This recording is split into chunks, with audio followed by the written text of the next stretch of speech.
Good evening, and welcome all listeners and viewers throughout the state and United States. We have a wonderful show for you this evening, and you're watching an episode of Danakanaga's Our People Speak series with the Morris Thompson Cultural Visitor Center, Tanana Chiefs Conference, and Danakanaga. I am Sharon Hildebrand, and tonight's presentation, Springing Out, Next Generations Prepare for a New Season. Thanks to our major sponsor, Doi Unlimited. And during the evening, you can find more shows on the Morris Thompson website. And if you feel compelled to support more programming such as these, there are links on the site there that you can show support by putting in some funds there if you'd like. I'm Sharon Hildebrand. I'm of Nulato, where I was raised by my grandparents, Ellen and Aloysius Peters. I am the Village Outreach Liaison for Doi Unlimited, and we have a great show for you this evening. We have young leaders here and elders in training, esteemed culture bearers and leaders, Tristan Madros and Jessica Black. They'll share how to prepare for summertime and carrying on Alaska Native traditions. Tristan Jovan Madros is of Caltech and Nulato and is an artist, Indigenous knowledge practitioner, and teacher. And at 20 years old, Tristan became the chief of Caltech.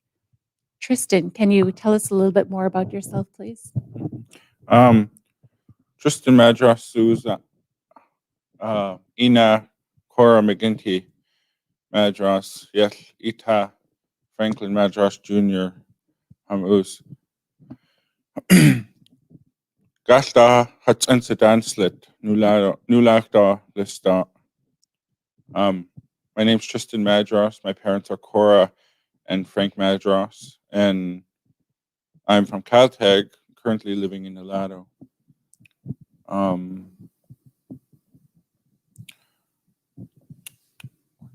What else? I think a lot of us know that you do a lot of things for communities, and so you're also a mentor to a lot of young people. You do Native singing and dancing.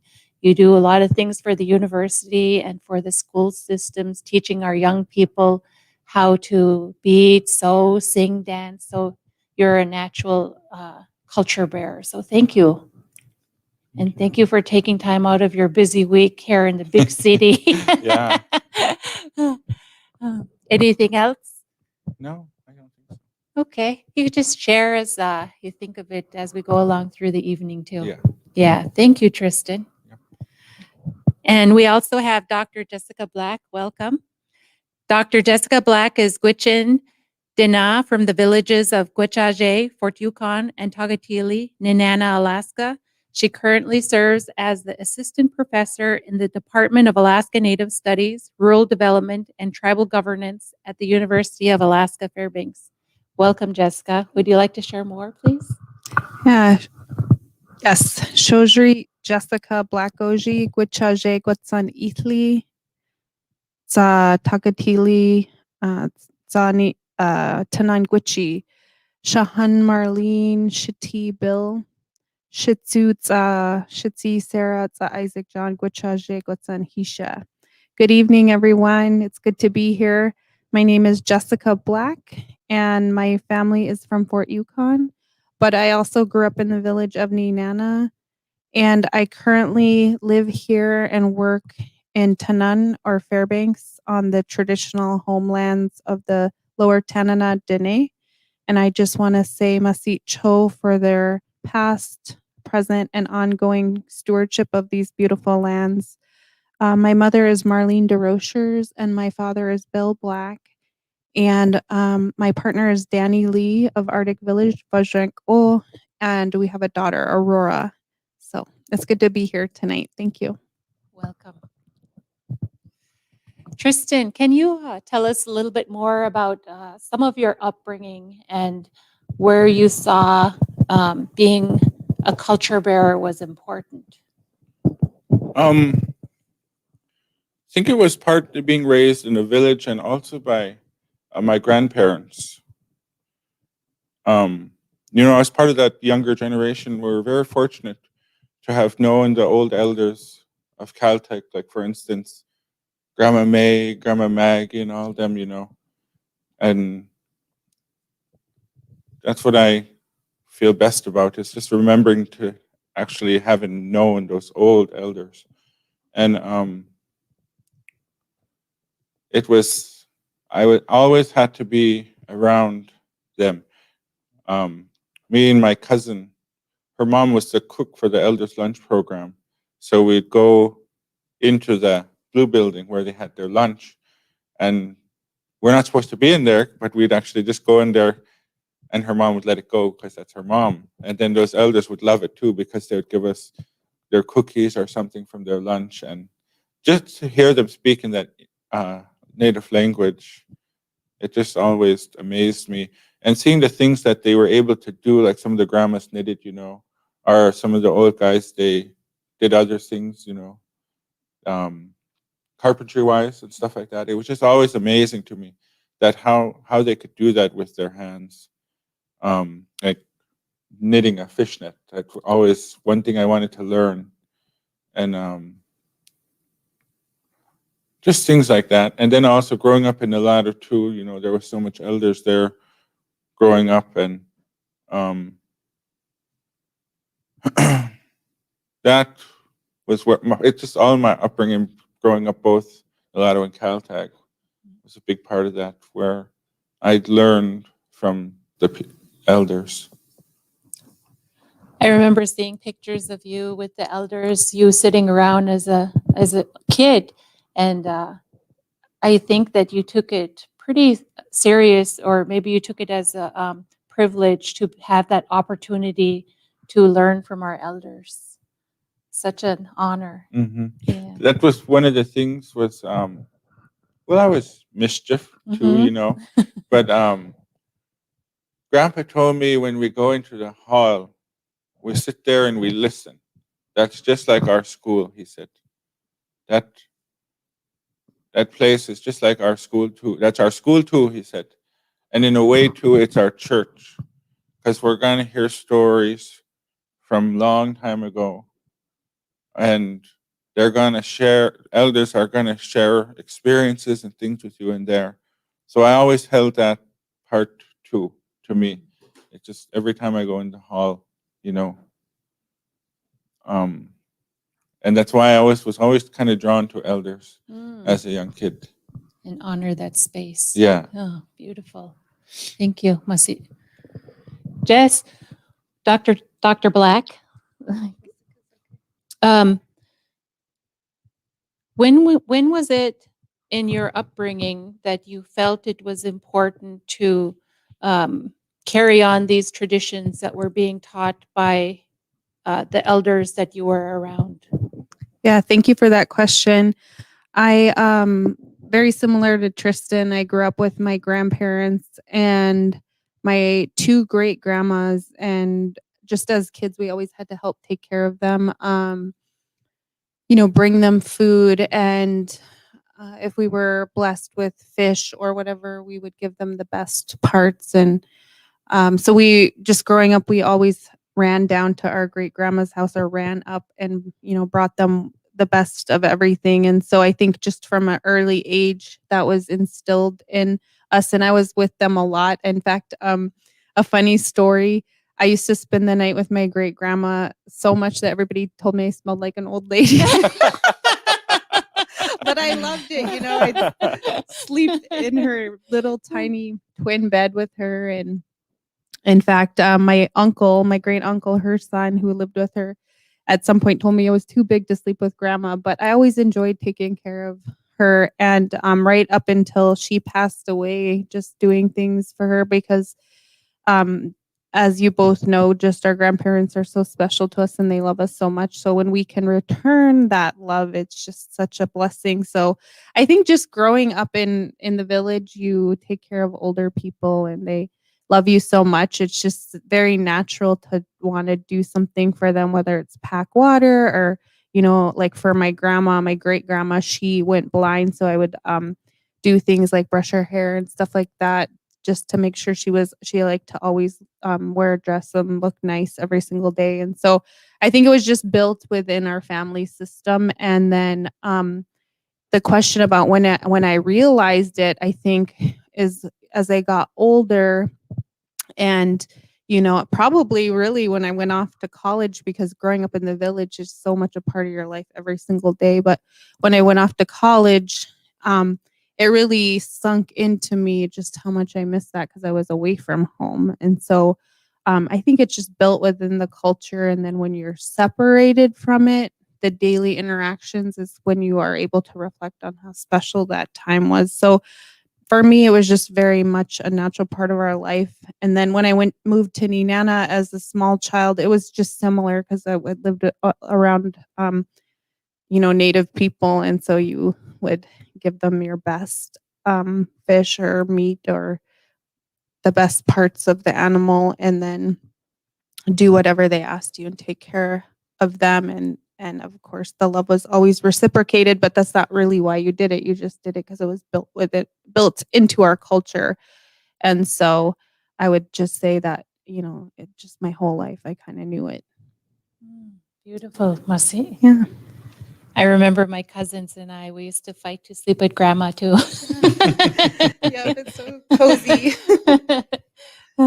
So for listeners out there and viewers, you can type into the chat session to ask our guests some questions, either on the Morris Thompson site or on the Facebook site. And moving on to the next questions, I was wondering, Tristan, what do you remember of families in the village springing out, or even what are some of the fun spring activities? I know some people are cooped up all winter and can't wait to get out. This year was different with the COVID, right? Yeah. Like springtime activities. I would see them. For instance, it's melting. We're going to start cleaning up our yards and stuff like that. And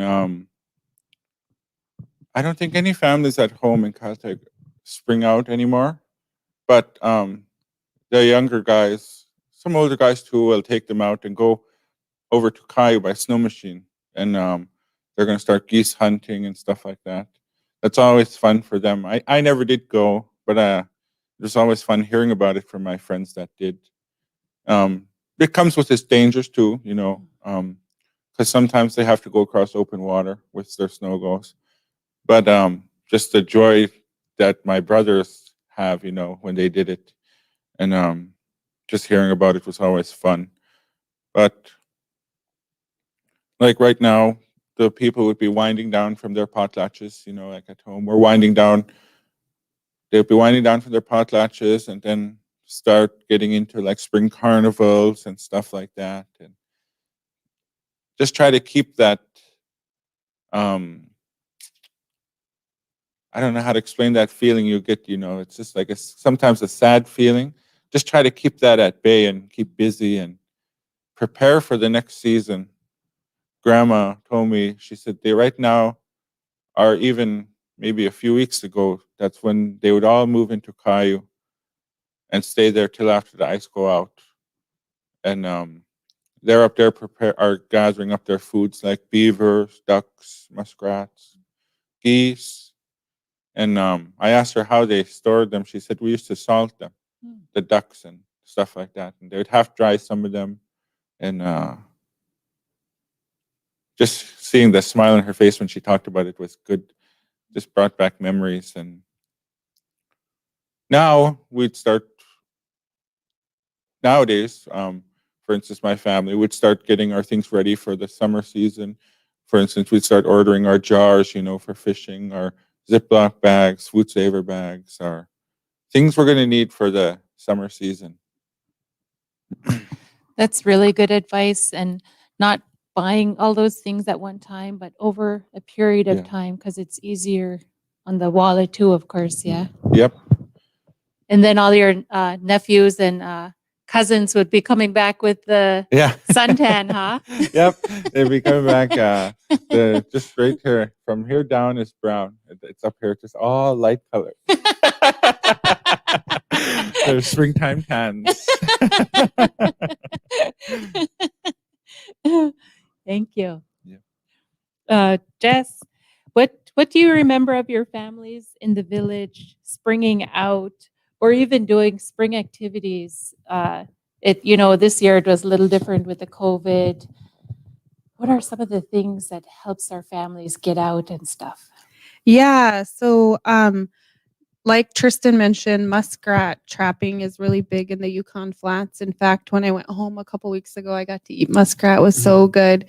And I think a couple of families still do spring out. It's just they have an allotment or they're just that's what they're used to doing. But most people just go out for the day or through the weekends, and everybody shares when they come back. So muskrats are really a big thing in the springtime, and they're super yummy.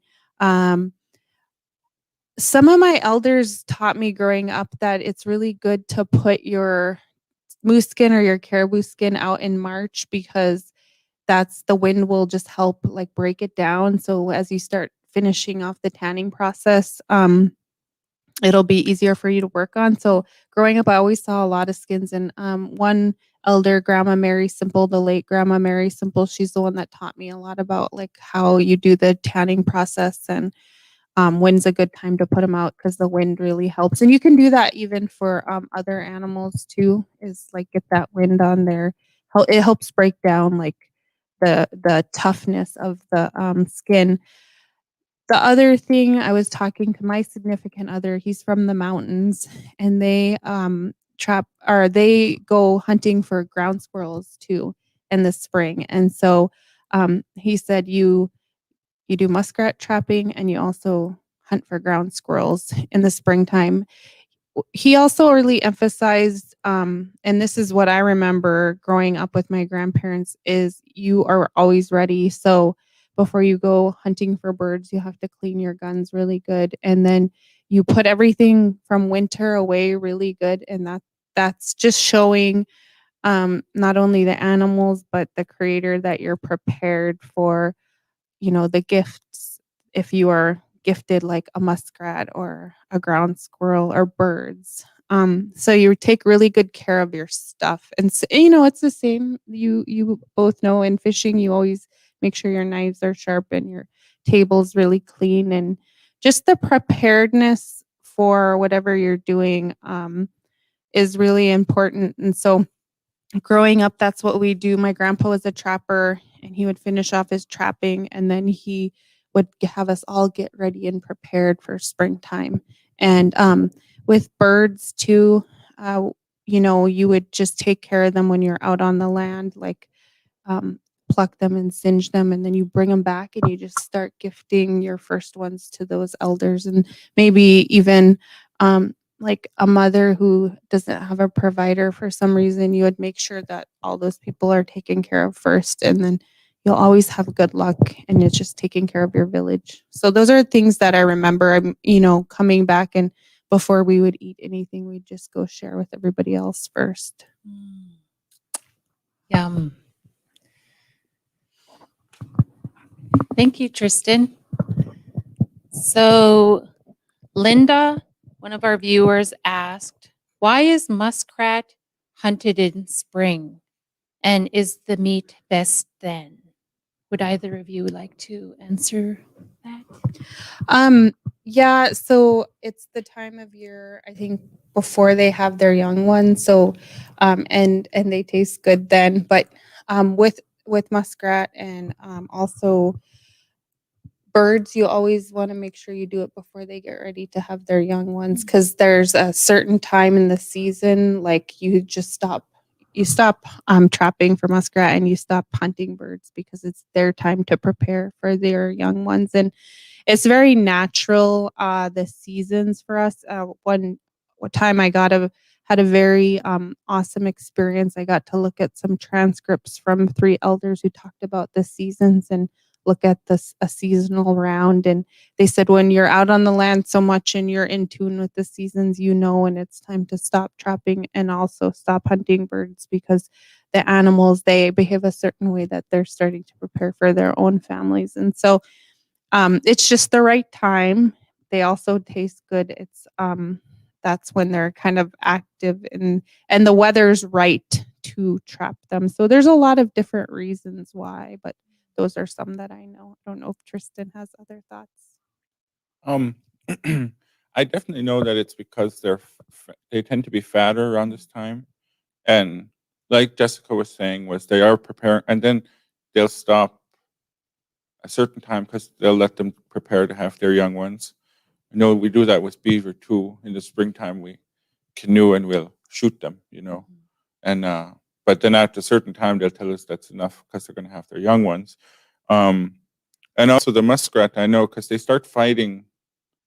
They start fighting at a certain time. I think it's when the grandma said the grass is about that tall. That's when they're going to start fighting, and after that, they're no more good. She said. Hmm. And the birds, same thing. I think they prepare. We'll hunt them. Ducks, I know, we'll hunt till late May.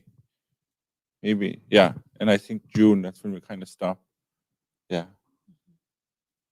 But muskrats, and also their pelts are really nice right now. With the sunlight coming more and more, it's lightening the skins. It's turning the skins more. It's just coming from the darker color to the lighter springtime color. Yeah. And people like that. They'll use that one for their parkas and maybe fur on their gloves and stuff like that. Yeah. So cool. Thank you both. I think Jessica touched on something really important, and Tristan as well, that our people were like the first biologists in terms of taking care of the land and such. We have listeners that are watching throughout the United States, so it's good to explain these things. It's just a natural pulse on the land and such, and that respect that you guys shared as well. That respect is important. In our beliefs, everything has a spirit, so we have to respect that animal. We have to thank them for giving their lives. It's not like we're just gonna go out and take the muskrat. It's just we respect that animal, and then we take it home so we can feed our families. Respect is a big part of our culture. Beautiful. I see. Thank you both. In thinking about springtime activities, also thank you for that question, Linda. Again, if any viewers have any questions, please type it in online. What are the main goals of summer preparations? Tristan lightly touched on it. What specific tasks must be done in preparation for summertime fishing and such? What are some of the tasks that you need to get ready and prepare for?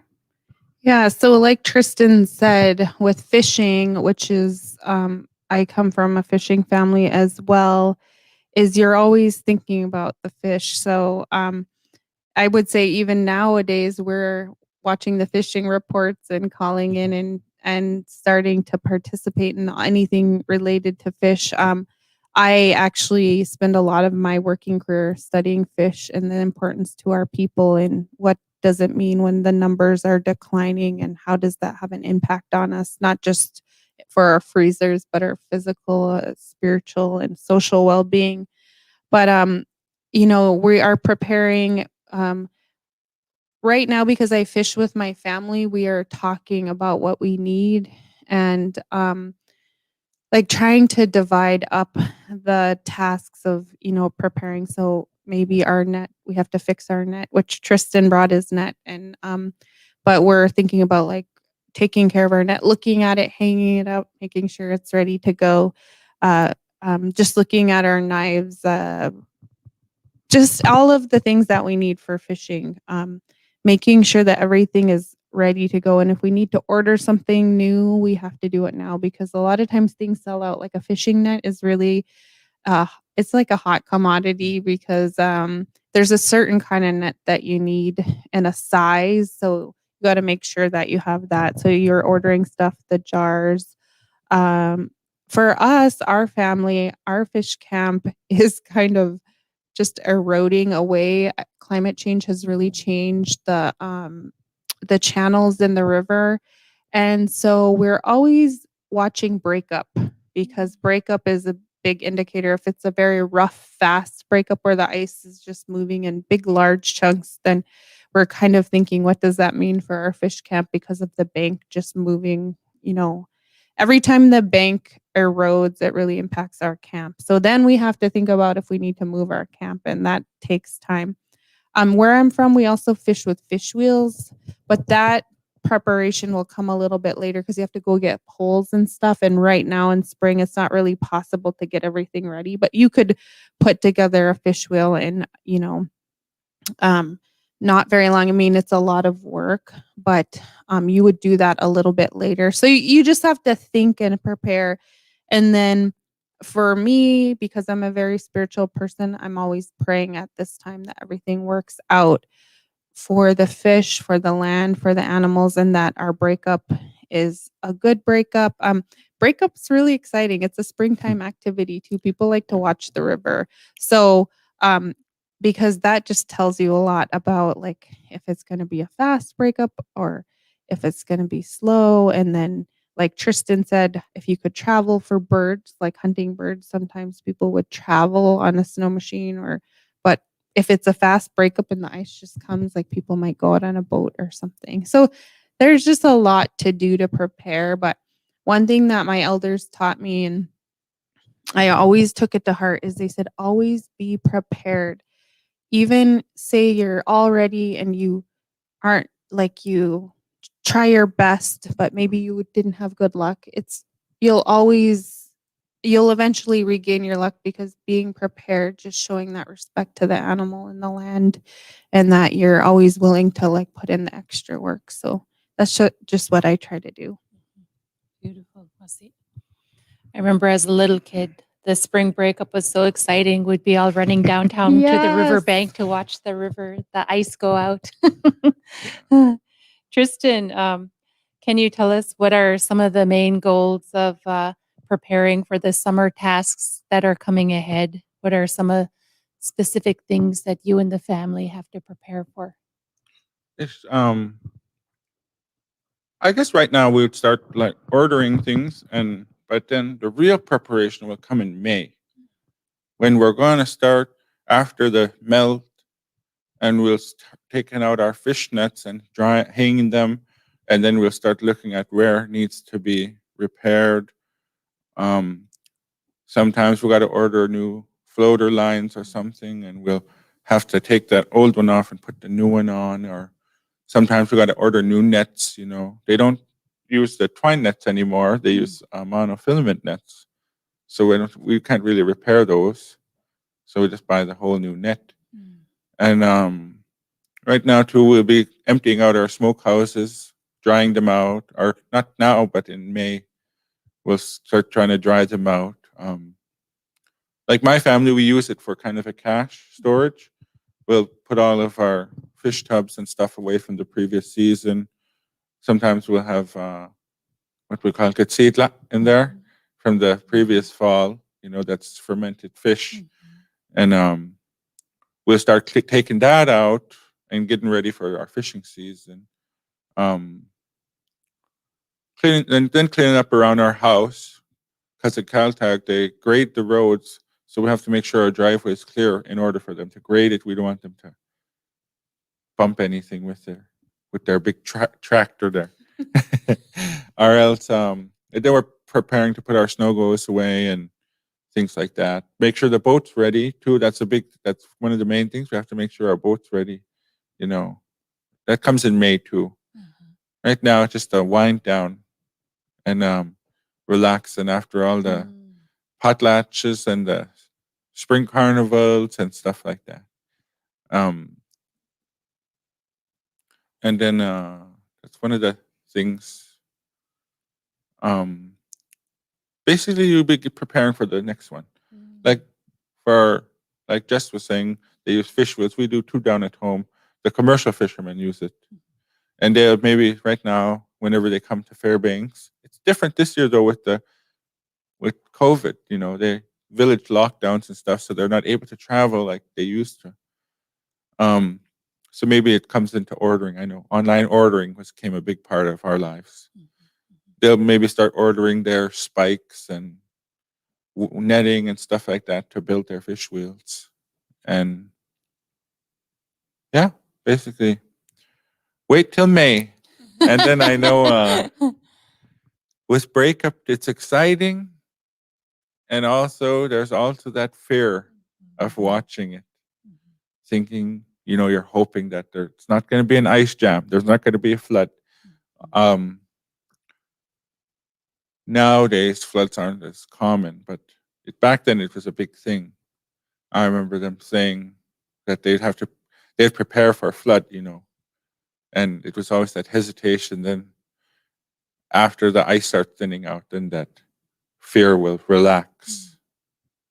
Yeah. I see. You mentioned the quetzitla. It's a delicacy, native delicacy, right? Yep. It was that was like our kombucha back then, right? Yeah. Yep. Yep. Very good. Masi. Thank you, Diana. Thank you, Tristan. Joe Slawinski, he says, what is the subsistence calendar? You mentioned muskrat. What do you hunt through late spring and summer? Thank you for sharing. Thank you, Joe, for this question. Joe Slawinski.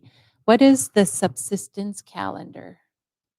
Yeah, like I mentioned, muskrats and then beaver and then geese and ducks.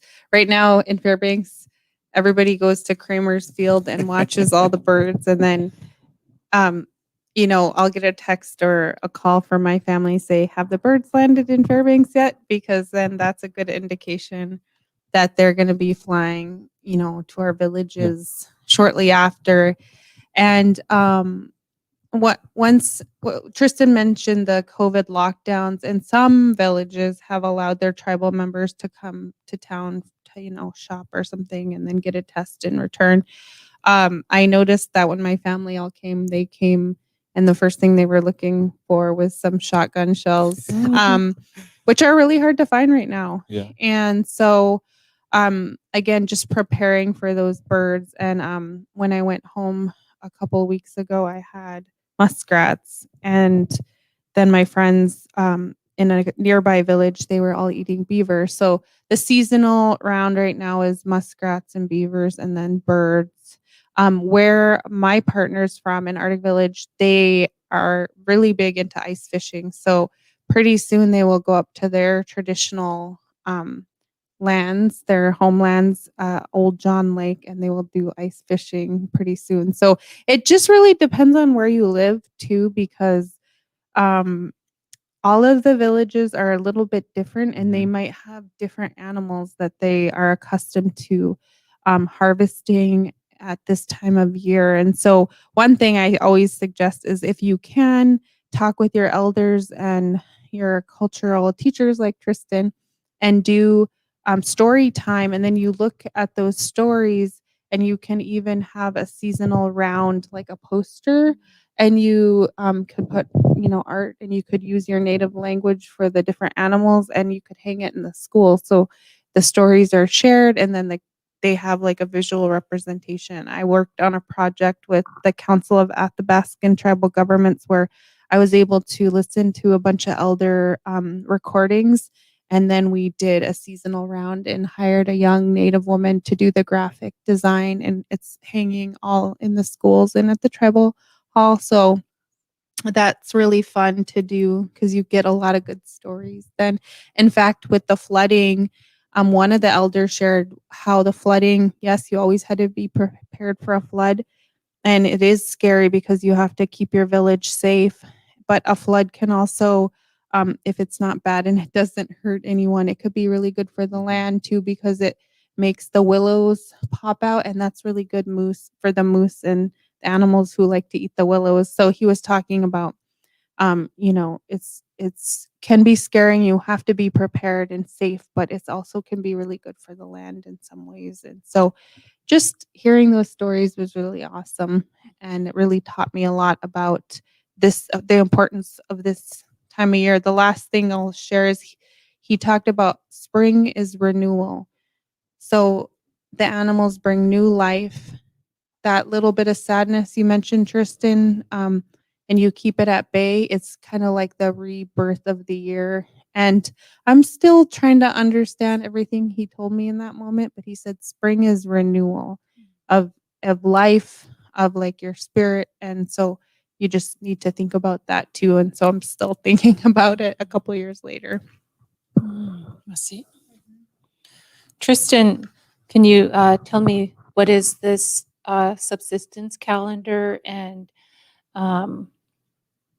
he says, you mentioned hunting muskrat now. What do you hunt through late spring and summer? Subsistence calendar, like Jess said, it changes with each place. At home, late spring would be considered mid-May to the maybe just a few weeks in June. There we'd start hunting. Well, right now it starts, but it gets bigger. The bird hunting, it gets bigger maybe from now until end of May, and they're hunting ducks and geese. And after the ice go out, we'll start canoeing and getting beaver and stuff like that. Muskrats, we float around all night in Muskrat Alley up in Cayo, and we call them. And How do you call let's them? that's how you call muskrats. And we do that all night long. It doesn't get dark in May. Mhm. So we float all night and we hunt muskrats with 22 Huh. and paddle. And then we're hunting birds through the same time. It's just a fun time of the year, you know. And half the time we don't stay in tents too when we go out camping. We'll go up into Cayo after the ice move, and then we'll stay there just maybe 1 or 2 days, get what we need. And also we're thinking about the families back home that don't have the means to gather those foods. And I'm always thankful to my auntie and uncle, Austin and Donna. They were the ones that introduced me to that springtime hunt like that. It was so fun. And then also sometimes we'd run into problem like ice jam, in Caillou, or log jam, and we got to spend some time getting that out. And yeah, it's just a fun time of the year. Can't talk enough about it. And then also we're getting the springtime fish, whitefish, Mhm. cheefish. Thinking about we're trying to gather fish, thinking about the next season, the king salmon run, Mhm. in maybe early June, the first or second week in June, or so. The guys will start drifting just to get that one king salmon, that first one, and that one we'll try to share with everybody, share the first catch. And then after that, that's when Fish and Game will step in and put in the mandates.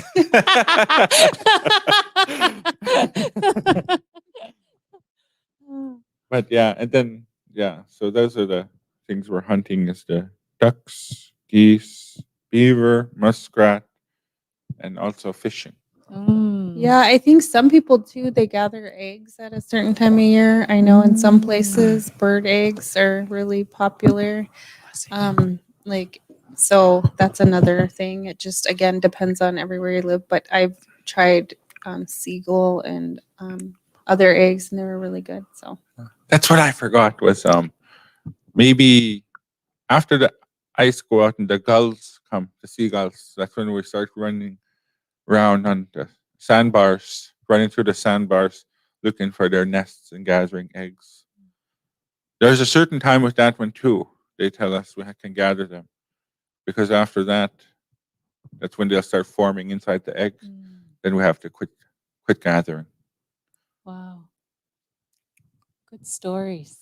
Yep. yeah, everything's done just for those listening is very respectful. So as people living on the land for thousands of years, it's just so much respect. So you'd never overdo it just because you care for the animals and you love them and you also love to eat them. So if they give their life as a gift, you're gonna make sure you always show that respect back in return. And so we live in good balance. Beautiful. Masi. One of my relatives sent me beaver meat the other day, and I was able to share with an elder. It's always such a delicacy to have beaver meat up here in the city. Yep.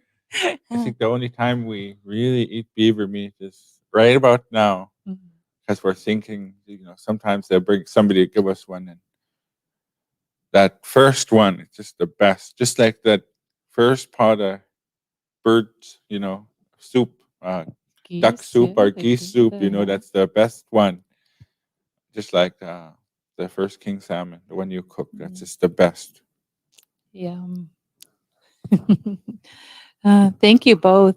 Okay, Linda has another question. She says, "What is your favorite springtime childhood story?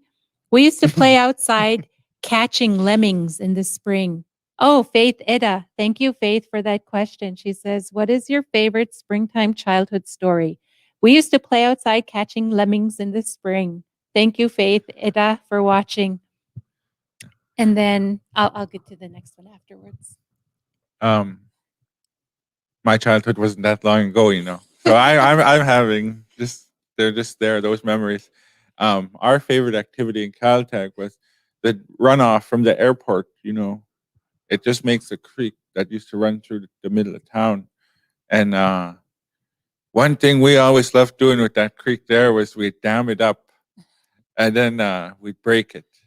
I guarantee you, none of us would go home dry for the next couple of weeks. Because either we fall in there accidentally, or it's just one of those. It's just so fun. It's building those little dams and stuff, and that's our childhood activity. There was building dams in the slush. Fun. Yeah, or else also when the ice is moving, we used to like to throw rocks. Who could make one stay on the iceberg? Then we'd always watch it, and some guys couldn't make it. I would say, "Yeah, you see, you can't throw that hard." So cool. Jess, what is some of your favorite springtime childhood stories that you can share? Yeah. So, one thing that we were talking about before this started was just the spring carnival. I think that just was, for me, just the start of like the light and everything fun. So just all the spring carnival activities, and then playing out every day till you were told to go home, because it's really not getting dark now, and so you'd have to be told to come home, and always coming home wet from the puddles. And then I used to do this thing where you try to slide as much as you could across like a piece of ice, and then it would crunch through. Not like the river, because you have to be careful on the river, but like in the big puddles, or the like frozen ice still. The other thing we'd love to do, as soon as it got dry enough, we'd play outdoor games like kick the can or anything fun but you have to wait till it gets a little bit dry. So just being outside was the big thing. And a lot of times in spring, as families are cleaning up their yards or getting ready, you'd always make a fire, and it's just telling stories around the fire. And you'd like say your sawdust, you rake it all up, and your brush, you'd put it, burn it off. And it's just, I don't know, just that story time too, of just hearing about how people did things in the past, or getting ready, or cleaning out the cache. So there's just a lot to do, but a lot of fun to be had. Playing out as late as you can is trying to stretch your time to get, not go home yet. But my grandma would always yell out the door, like, "Time to come inside." On it. Yeah, on it. The other one was where we'd down home. It's the boys, that kill the birds. They pluck them. I guess in some areas it's different, but that's one always the fun thing too. Is some of our age group, we'd all go back to bridge with the birds and pluck them and sit around and visit, and kind of like guys' time, It's always fun. And I remember we'd always go, besides wet, we'd always go home either scraped up to, because right now the snow is hard, Yeah. and you fall in that snow, you're going to get all cut up, and that's one thing.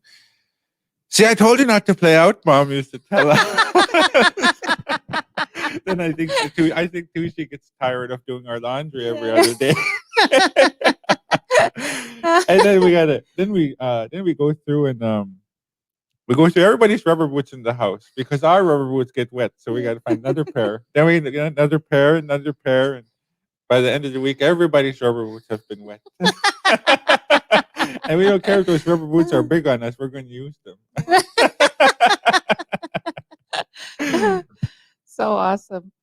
And then Linda, she says, gathering seagull eggs in spring, exclamation mark. Yeah, I don't collect bird eggs, but someone shared with me, so maybe I don't know where they got them or what happened, but yeah, I didn't really grow up collecting eggs myself, but I know certain people do. So We do that late spring. That's end of May and June when it's getting hot, and we're riding on the river. We're just riding on the river, River's open. We don't want to be. We're not landlocked anymore.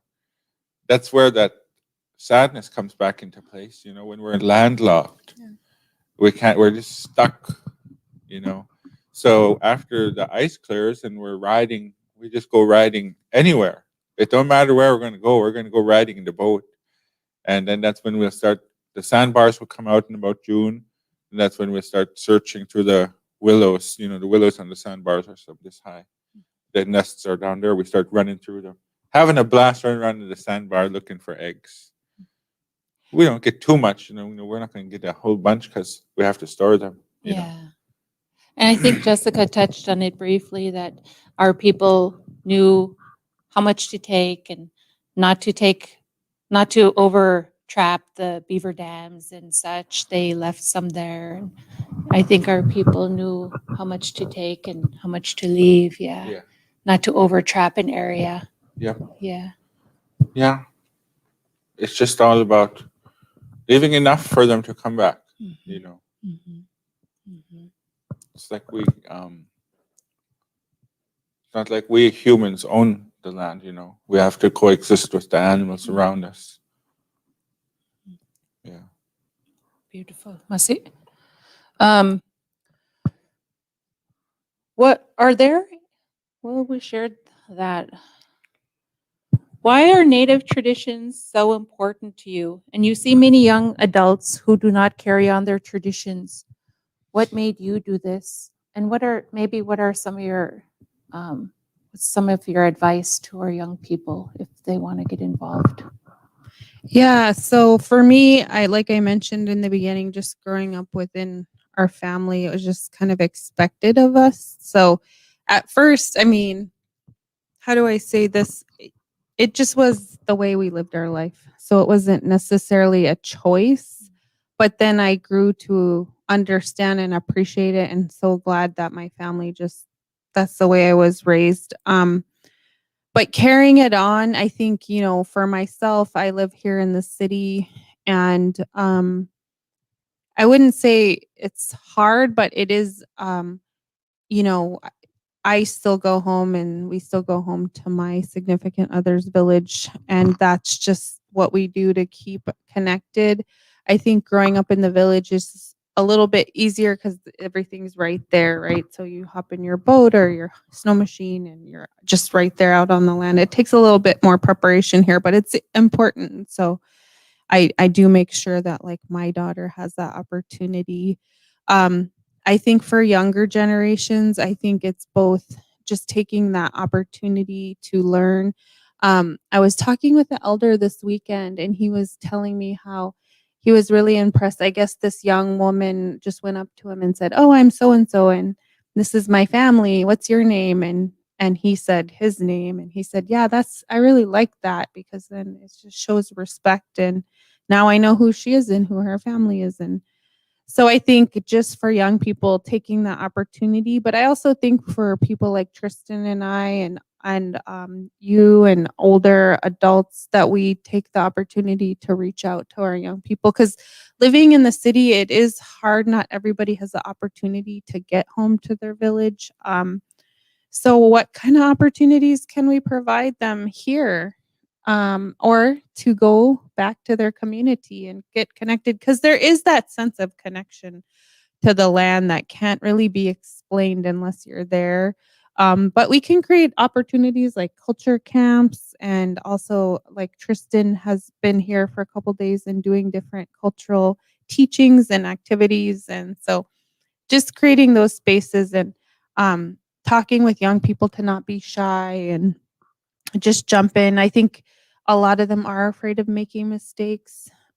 Like with the language, it is hard to learn a language if you haven't maybe grown up around it, but just taking that chance and saying it, practicing. And so I really try to just encourage them, because I already know that just working with a lot of young people throughout my life, they already feel a little bit scared to like dig in. So I try to just use really encouraging words, but also teach them about like respect and taking care of each other, the values, our values. So I think those are just some things that I try to do. But I also think as adults, we have the responsibility to also reach out to them, because well, not everybody's raised the same way, and maybe they haven't had the same opportunities. And so they're just needing that extra push and also encouragement to try.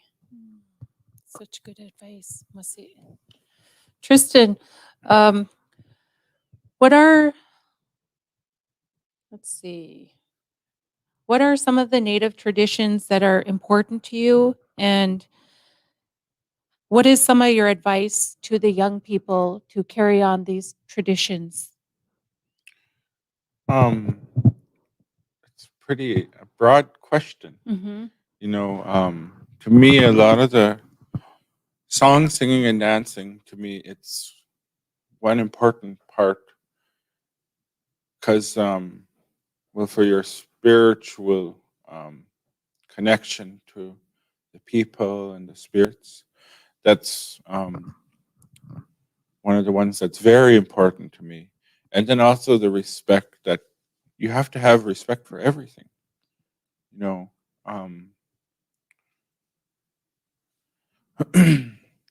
the gathering is a big part of it too. That's important.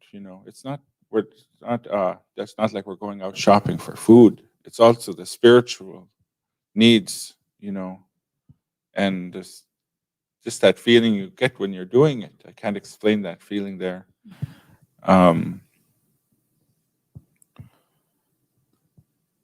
Yeah, that's the ones that are important to me: song singing, gathering, and just being out on the land. For the kids that might live here in town, what is your advice to them to get involved? To get involved, I would say just to reach out to people that actually that are strong in their culture or something, and don't be afraid to do it. Even if you make mistakes, you're still learning. I make mistakes today. Yeah, I'm still learning. Even with the language, if you're a language learner, I ran across a quote a couple of weeks back. It said, "Use your language as much as you can, even as little as you know, because the ancestors will still hear you." Beautiful. Yeah. I see. Um, you're both well-known young leaders in our area and our region and throughout the state.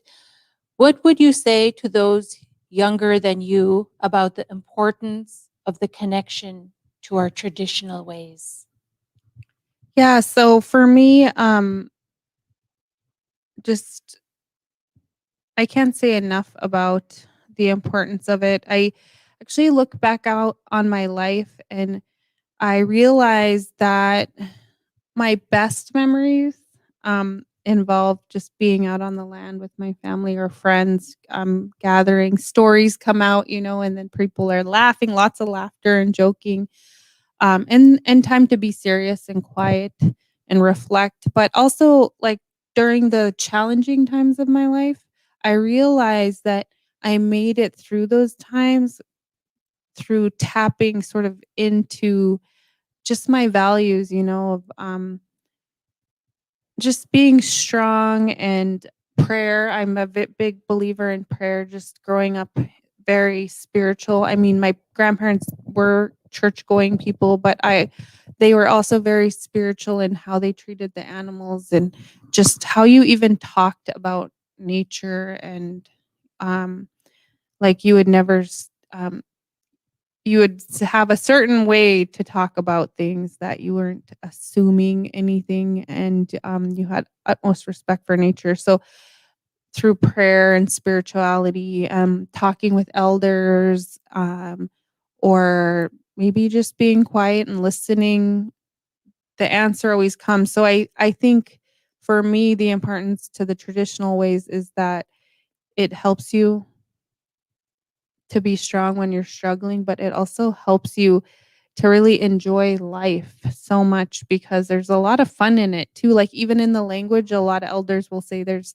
things are much funnier in the language, but once you try to translate it, it kind of loses that funny meaning or whatever the meaning is. So I think that's just, for me, like, it's such a foundation for me. I still tap into it today. Beautiful. Let's see. Tristan, what would you say to those younger people out there about the importance of that connection to our traditional ways? If you could just tell me briefly, what's your advice to them? To me, it's very important to be connected to your traditional ways. To the younger generation, I think it's important to at least try to be connected to the culture, because you have to find balance, Like, some people will believe in the Christian way, but there's also our native way. I try to believe in both, and that helps me keep balance. And also, it's just the traditional way is just basically living and trying to practice what you know. And I just I just lost my train of thought there, but just trying, I think. It's beautiful. Thank you. Trying, and respect for the land, and prayer, and being in touch. Thank you, Tristan and Jessica, for those beautiful words. And thank you both for sharing your experiences. And thank you all to all the viewers for tuning in this evening. Thank you to Doi Unlimited that we can put these programs together that are put on by the Morris Thompson Cultural and Visitor Center, Danakanaga, and Tanana Chiefs Conference. I'm Sharon Hildebrand. Thank you for tuning in this evening. And this is Tristan Madros and Dr. Jessica Black. Masi.